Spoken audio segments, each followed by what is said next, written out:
Here guys, we are here at Fantastic Cavern.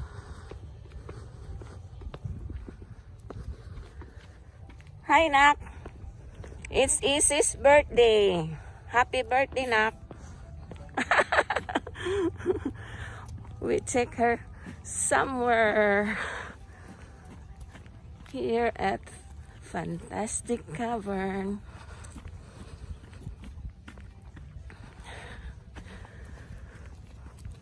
Oh wow, they're waiting for us.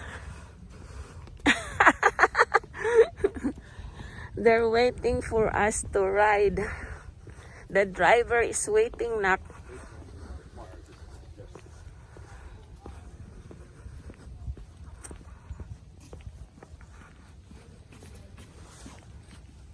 Oh, there's already people there.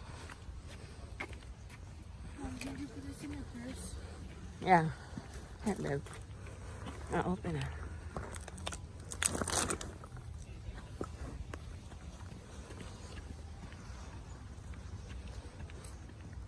We are early here.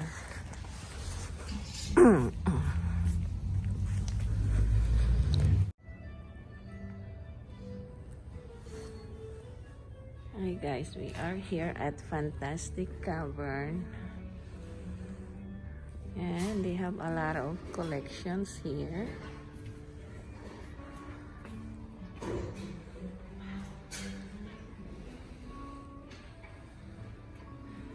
We are too early here for our tour in the cave.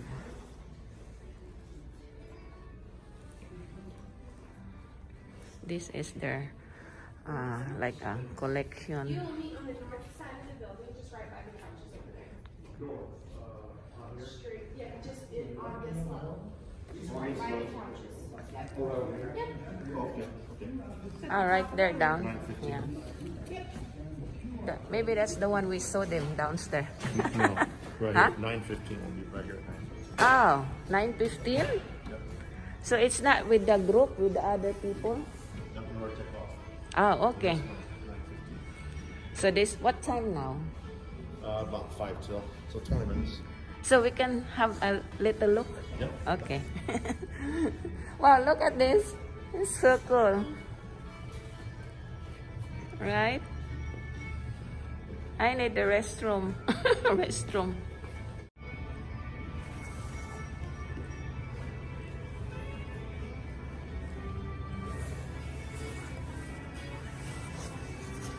This is the gift shop for the Fantastic Cavern, guys. Look at this. Big rocks. The amethyst. Wow.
I'm good. It's a shot. Huh? I'll get a shot. That's what I'm doing. Ah, okay. When we come back, Yeah. I get one too. They're only like, What are these? These are 50%, right? yeah. I like this one, babe. I'll show you. I like this. Egg. Egg, I have a... It's half percent, see? 50%. Yeah. Yeah. So it's gonna be... How much? $6. Right? This one is different round. Hope you brought your money. We get later. I like this car. Oh, they have triangle too. Yes, only thank you, my name is Julie. I'm gonna be your tour guide for about the next hour and a half. I'm sorry, hour. Throughout that time, we're gonna be making about 13 stops. Wow. So just a couple things. I know that it's cold out, so I'm gonna go over this real quick. We will be making one stop right outside of the cave as well. So if you want to take pictures or videos throughout the tour, feel free. Flash does not hurt the cave anywhere at any time. And the second thing is we just ask that you refrain from touching it.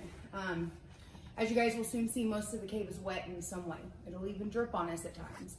That lets us know that that part of the cave is growing, and it takes a very long time for the cave to form. So no matter how clean our hands are, we have natural oils.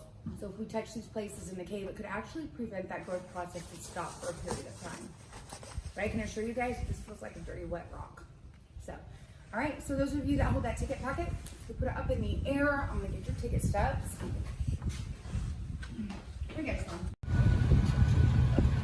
Hi guys, we're gonna tour you around here in Fantastic Cavern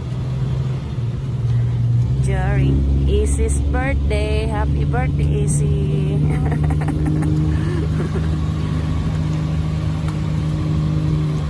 It's kind of chilly.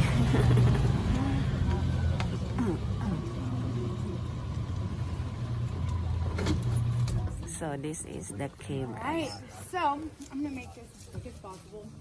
So this is a steam powered generator, and it's pretty important for the Cavern history. So typically we would have a fire going down in here, and this tank here would be filled with water that would make the steam. Steam runs through these two pipes, builds so much pressure that it makes this piston move. That makes the wheel turn, making the belt spin. And in 1887, we would bring power to this generator, bringing life to those famous Edison light bulbs, both inside of the cave and in the information center. So uncommon to have electricity in the 1880s that nobody in Springfield or St. Louis had any. And only about 15 homes in Kansas City did. So locals from hundreds of miles around would travel to Fantastic Caverns. They would go as far as camping out, waiting their turn for their tour, just to check out the Edison invention and not necessarily the cave. So we're gonna head on in, we're taking pictures.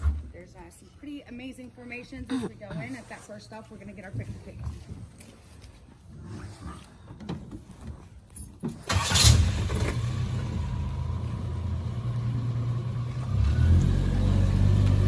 Okay guys, here we are.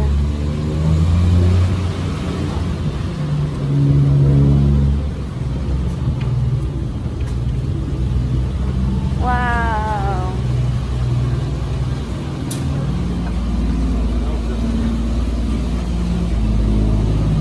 That is so cool.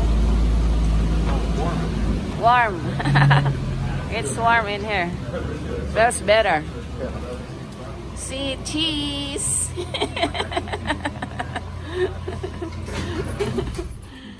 All right, so if you don't duck, you might get goosed, right? All right, so here we go.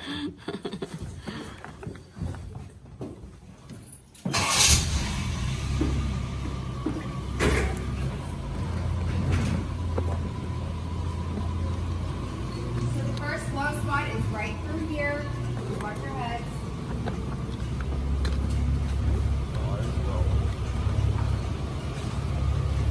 The second spot is going to be just a little bit lower. So right through here. Watch your heads. Wow,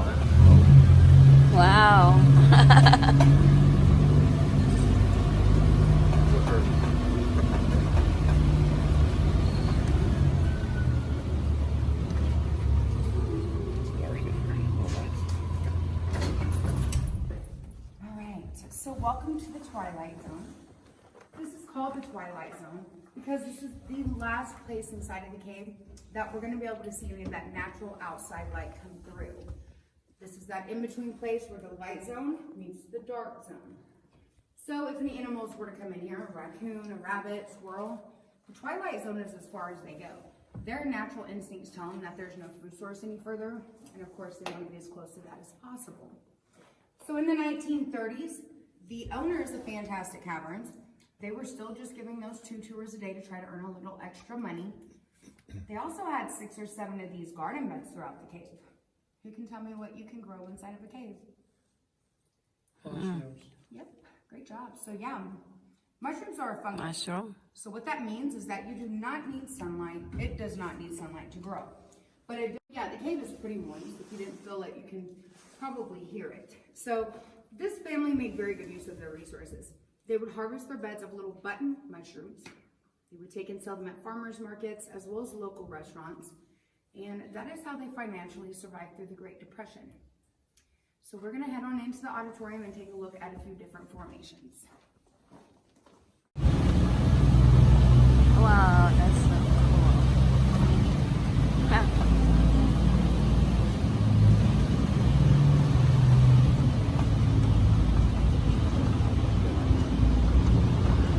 How big this is.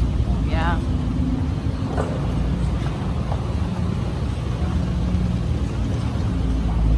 Wow, look at that.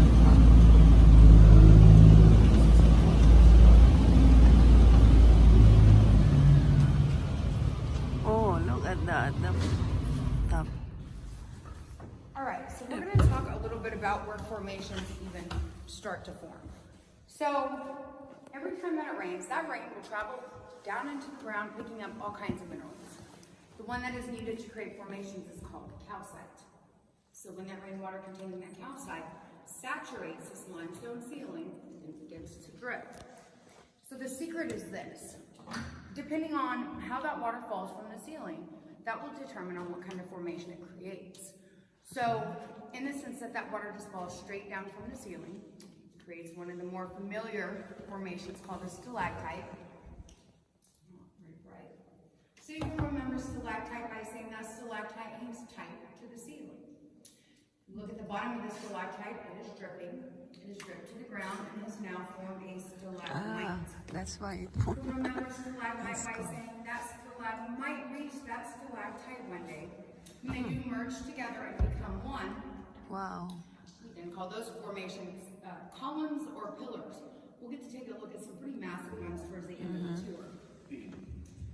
Right next to the stalactite is a formation we refer to as cave curtain or cave drapery.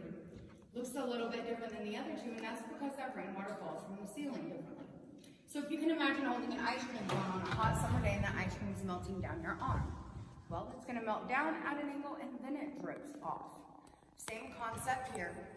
So if you look at this limestone ceiling, there is an indentation. That rainwater moves down that indentation, dripping off, creating this cave curtain. Back over here, there's stuff that kind of looks like lava. This is what we refer to as flowstone. And the way that the rainwater falls here comes from that crack up there in between the ceiling and the wall, and it just flows over the limestone, of course giving it its name flowstone. So no matter what kind of formation that we see, if it has that red or brown color in it, well, that's telling us that it's also picked up a little bit of iron along the way. So the more pure white, the more pure calcite. So how fast do formations grow? Here at Fantastic Caverns, they will grow on an average of 1 cubic inch every 100 years. Wow. So would you guys mark your calendars? If we were to come back in 100 years and look at this stalagmite, the only difference in growth that we would see is it would look like somebody put a fresh, thin coat of paint on there. So, to give you guys a better visual as to what that little bit of growth looks like, up ahead at the next stop there is a formation. It is the only formation in the whole entire cave that we know the exact age of. There's a story behind it, which is of course how we know that, so I'll fill you guys in on that once we get up there.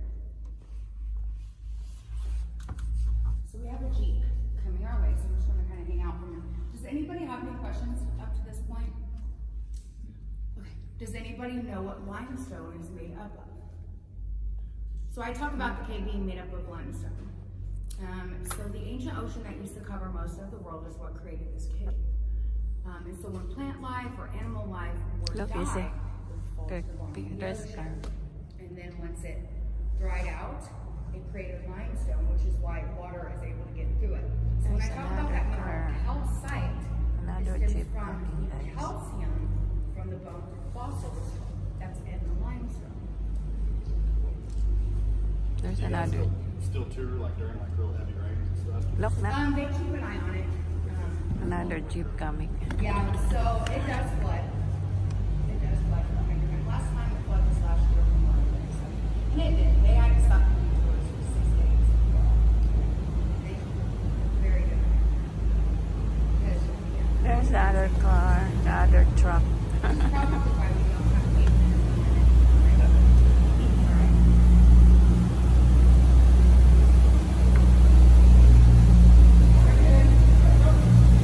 Bye.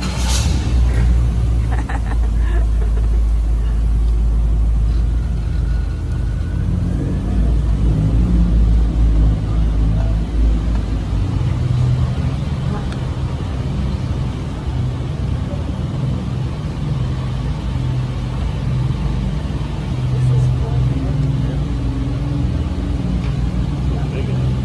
Yeah. How big it is. Look down there. Wow. Let's go some home. Wow. Look at that. Pool there. This is so big.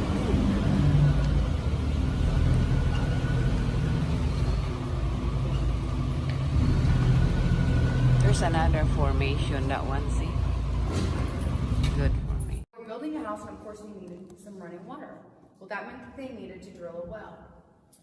They knew the cave was here, so they get with the cave owners, they do some calculations, and they start drilling. And after about 90 feet down, that drill bit just dropped. That was that uh-oh moment. That was the very moment they knew that their calculations were off. They actually thought they were drilling 10 feet that way. Wow. So, to keep from causing any further damage to the cave, they left the well casing right where it was, and they were able to drill 50 feet further and get water for the well.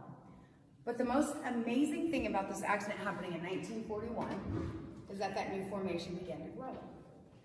You guys see that vein-like stuff on the ceiling? That is the start of Cave Curtain. They're 79 years old, and the longest one measures to be just over 3/4 of an inch, which is pretty incredible. And it gives that 1 cubic inch every 100 years a lot of credibility anyways. So if those tiny little cave curtains are 79 years old, how old are these cave curtains? Wow. Maybe At least 300. All right, so just some fun facts for you all. See those white strings hanging down? They're actually black, and if you look up against the wall casing up here at the top, you can tell. So those are oak tree roots. A very thirsty tree traveled alongside of this wall casing looking for some water. Huh. All right, so I'm gonna give you guys some direction as to where we are from we're on the surface. So as I'm sure you guys noticed, we've gone underneath the parking lots. If you're parked in the parking lot, we're kind of at a curve.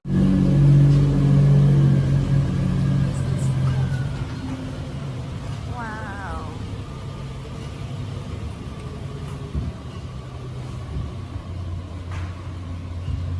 Look at that. It's a big formation. Okay, so there are two places in the world where you can experience complete blackout darkness. Probably the more commonly known one is the very bottom of an ocean, compared to what we're going to be seeing. So as far as texture, it looks like water running down it. Its color is tans or off whites. Look at the detail and beauty of this formation. Wow. That's cute. All right, so caves are underground water systems, and we also talked a little bit about how fantastic cavern system is still active. So up ahead, next up, we're going to talk about how it works.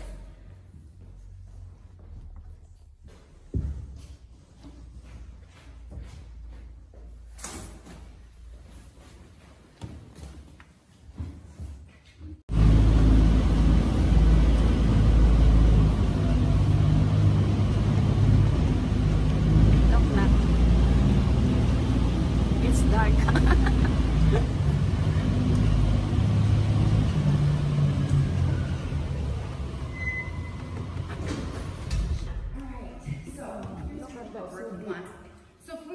surface, we would call this a sinkhole. In a cave, it's referred to as a discharge area. And the reason for that is because when the cave does flood and that water level reaches up here, it's going to discharge back down out of this hole. So what you see at the very bottom of this hole is a very tiny peak at the lower level of Fantastic Caverns. So we are made up of 2 levels with around a total of 4 miles, 3 of which are located down below. So there are only a couple open areas of that lower level that even exist that are accessible. One of which we will get to see up ahead at the next stop. But the majority of the lower level consists of about 18 inches in height, which means pretty well belly crawl away. Here and close to there are anywhere from 7 to 12 sinkholes. So when it rains, this rain will travel down into these sinkholes and it travels 3 miles through an underground river system. And what that is, it's just a tiny passageway underground for water to actually flow. Once it travels that 3 miles, it travels another 3 miles through the Fantastic system, discharging into Indian Springs. From Indian Springs, it goes to the Little Stock River, and then into Stockton Lake, eventually becoming drinking water. All right, so we're gonna head to the next stop. We're gonna take a bigger look at that lower level and talk about the cave life that lives here at Fantastic Caverns. Okay. This is very normal. Now, throughout that 3 miles down below, there are permanent pools of water, though, where there's little critters that live in there where they can survive. So we have an Ozark blind cave fish. They're very rare. So The longest they grow is 2 inches. They are born blind. They are so translucent that you can see their hearts beating. You can even see their little digestive systems working. Wow. Then we have an Ozark blind crayfish, probably better known as a crawdad. They are also born blind and translucent. Then we have a salamander. They can grow to be anywhere from 3 to 5 inches long, and they are a pinkish brown color. When they're born, they have eyes. They can see. Once their bodies realize that they have no use for them, for their eyes, due to that darkness down below, they'll just close up on their own. Also, after being in the darkness for a period of time, they will begin to lose pigment, eventually turning white. Then we have an eastern pipistrellian tricolor bat. Fantastic Caverns has never had a high population of bats. We're not sure why. They like to be alone. Not only do they hang from the ceilings, but they will hide in the cracks inside of the walls. They also hide in between the rocks outside of the cave at the entrance and the exit. Wow. You see how tiny he is? They're tiny. Yep, so they're about the size of an adult thumb with a 6-inch wingspan. They're creepy looking. Tell you what, there's like 2 of them together outside of the cave, and I tried to get a picture of them, but I'm super short. And they seem a little bigger than this guy, so I don't know. And how he was ever found, I don't know. I was told he was here at least once 3 times. It took the 4th time for me to actually find him.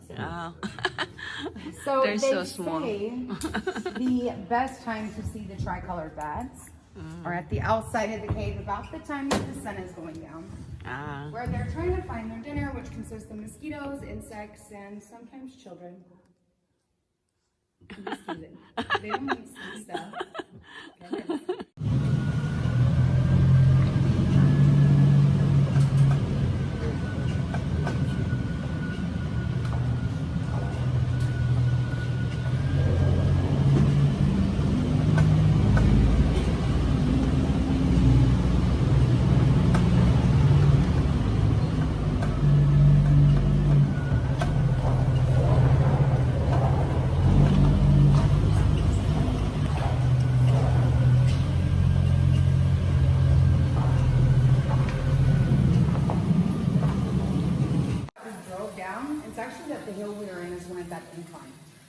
The rain just doesn't typically reach that far down into the ground, and that's why we don't see formations this far back.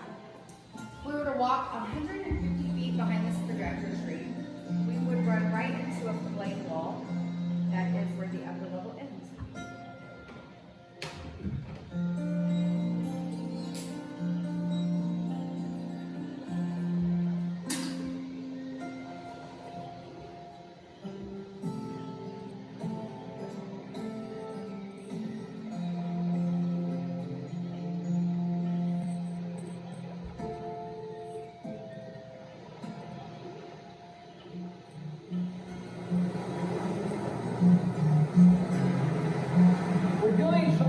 sampling here at the Spring the Drain's fantastic caverns. These are some of our samplers. A spring is the drainage point for a cave system. What I want to do today is give you a look at the whole drainage system, and it's going to be a good day for doing it because we have had a lot of rain in the past couple days. Why the spring is so large. Water goes into the cave system through things like sinkholes and then moves through the cave and discharges here in the spring. The flow of the spring today is about 9,000 gallons a minute. They get out of the cave. John finds whatever he could find nearby lying on the ground. Whether it was rocks, tree branches, whatever it was, he threw in front of that hole. And he kept the cave a secret for 5 years, not telling a soul, not friends, family, or neighbors about it. After 5 years in 1867, that is when John put an ad in the local paper offering a reward for someone to come explore his cave. That ad was answered on February 27th of 1867 when 12 members of the Springfield Athletic Club showed up at his doorstep, geared up and ready to explore the cave. So I don't know about you guys, but I'm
that Fantastic Cavern is not filled this day. So back in the 1920s, when Fantastic Cavern was an illegal nightclub and the prohibition back when alcohol was outlawed, it was a speakeasy. That is a big deal, but for Missouri, it was because Missouri was still under martial law, and so what that meant is either party like this. When that pot was completely full, they would take it outside of the cave, and that is where they would boil it.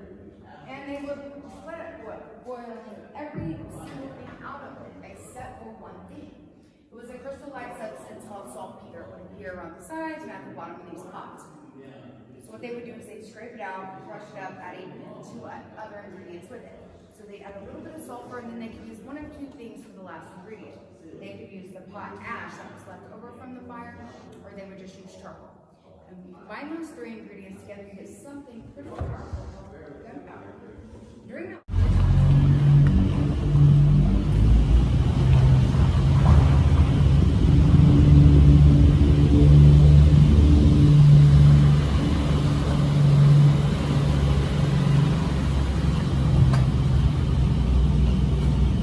Get it? It's getting. Alright, so watch your heads over here.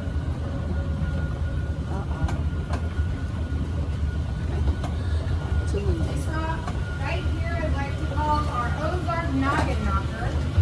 So please watch the noggin. What's out there? Oh. I don't know.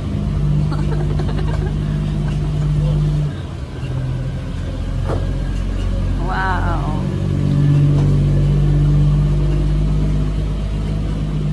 Oh, that's so cool.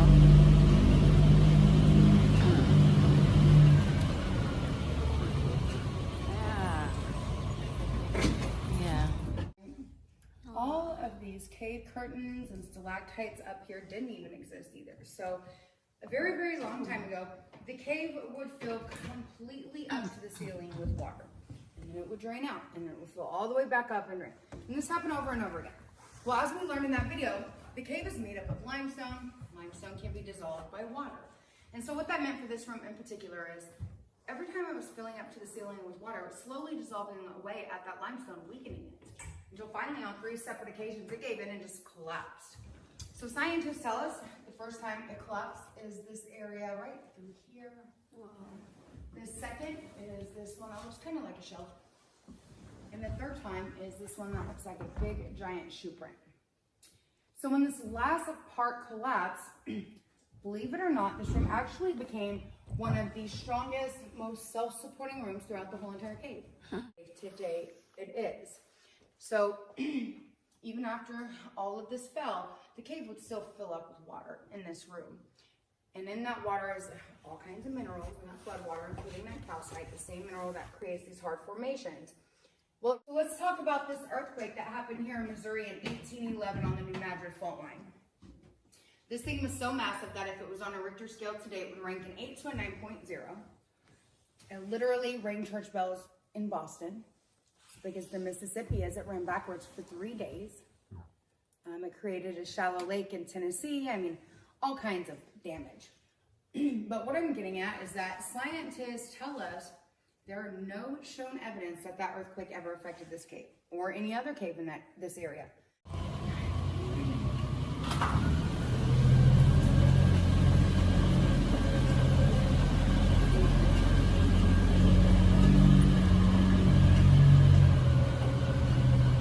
Wow.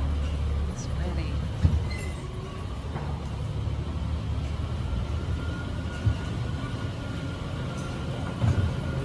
Oh. Yeah. Rope and candles, and then they bring this. So this is a 1 gallon tin can. So they put a couple holes in it, added some baling wire so they had a handle. Very opposite side, they made a bigger hole, shoved a candle through it. So this is a candle lantern. Ah, that's And smart. yeah, pretty intelligent. And the thing about this is that those drips that fall from the ceiling can't put the flame out, which means you have light. Unless you drop it, and I only know that from personal experience. So, you can see the amount of light this is off. Pretty incredible. So I'm gonna take a quick walk a little bit with the regular lights on, which you can't see it nearly as good. And if you guys ever get a chance to look up cave pearls, this formation over here, it creates the cave pearl. And it's pretty amazing. It takes this jagged little rock, and it makes it a almost perfectly round, smooth rock, just like a pearl, without ever being touched by a person. It's absolutely amazing. So, anyways, I just wanted to share that with you guys. All right, so of course, I'll. That's so cool.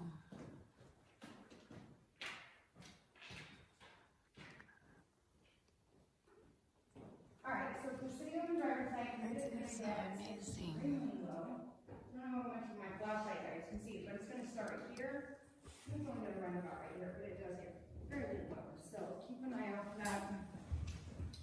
Also, once we get around this formation, there's some pretty amazing formations up ahead on the right too, so don't forget to look at those.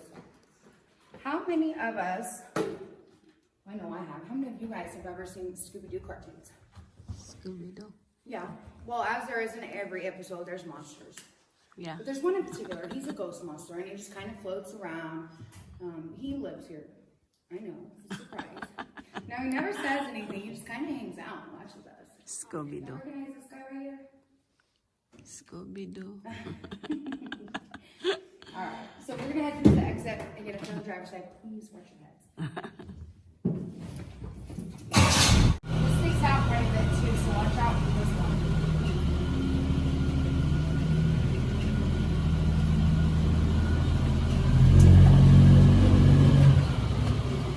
Wow, this is really cool. Alright guys, watch your heads.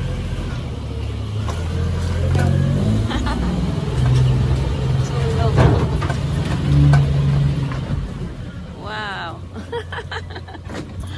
Alright, so I'm gonna show you guys an original entrance that Juno found. It is this very tiny hole right Ah, there. right there. Yep, and so the first year that the cave was explored in 1867, that is also when they started giving tours. And one person would climb in there one at a time. They'd get about 15 people together. That's Light a funny. candle. They'd Wow. work closely together, and that's how they walked through the cave, giving tours. That's and that was tough. the only entrance until the 1920s, of course, when fantastic caverns became the speakeasy.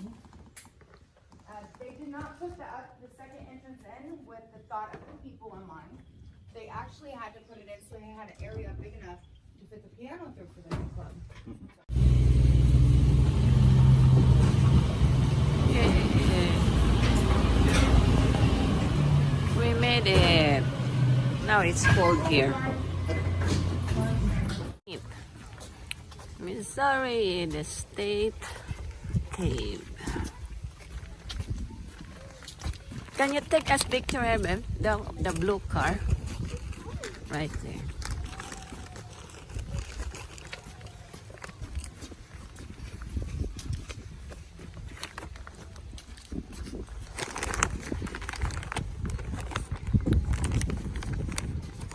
I thought there's a lady standing there. So neat.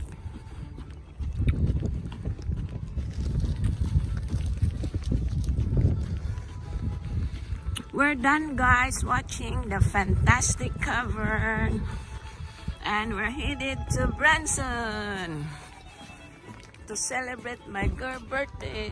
You see.